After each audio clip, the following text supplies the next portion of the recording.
जनगणना को लेकर केंद्रीय गृह मंत्री अमित शाह के बयान पर इन दिनों सियासत गर्म है, जिन्होंने अब ये आश्वासन दिया है कि जनगणना का विवरण, जिसमें समय भी शामिल होगा, वो अब ये तय होने के बाद घोषित किया जाएगा। केंद्रीय गृह मंत्री अमित शाह ने इस मुद्दे पर कहा कि जनगणना उचित समय पर कराई जाएगी और जब इस बारे में निर्णय हो जाएगा तब इसकी घोषणा भी कर दी जाएगी। आपको बता दें कि पूरे देश में 1 अप्रैल से 30 सितंबर 2020 तक जनगणना के मकान सूचीकरण चरण और राष्ट्रीय जनसंख्या रजिस्टर यानी एनपीआर को अद्यतन करने की कवायद जो है वो भी चल रही है, लेकिन कोविड-19 के प्रकोप के चलते इसे स्थगित थोड़ा सा आगे पोस्टपोन कर दिया था। अब इस खबर का पक्ष क्या है वो भी आपको बताते हैं।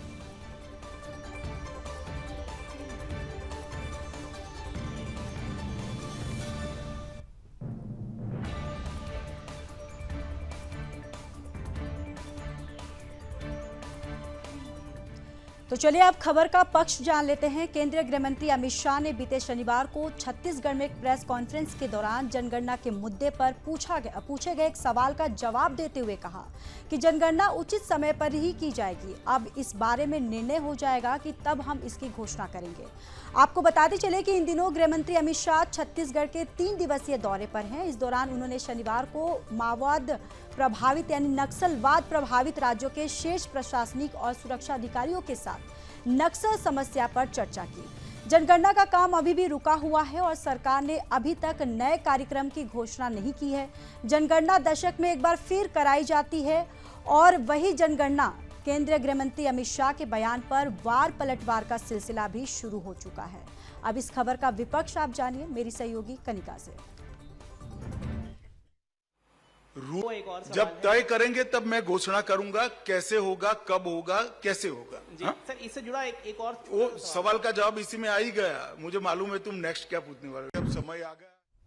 तो चलिए अब खबर का विपक्ष आपको बता देते हैं। जनगणना को लेकर केंद्रीय गृह मंत्री अमित शाह के बयान पर आरजेडी नेता मनोज कुमार झा ने कहा है कि 2021 के बाद जनगणना ही नहीं हुई है।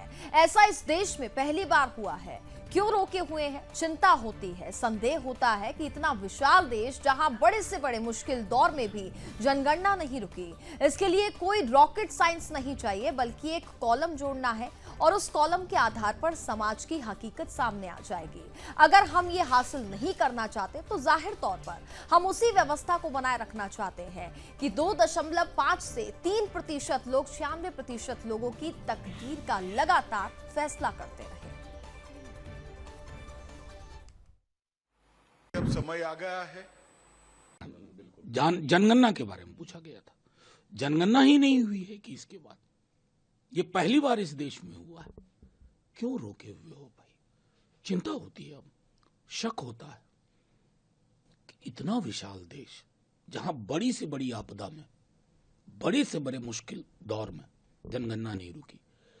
और रही बात जातिगत जनगणना की, इसके लिए रॉकेट साइंस नहीं चाहिए।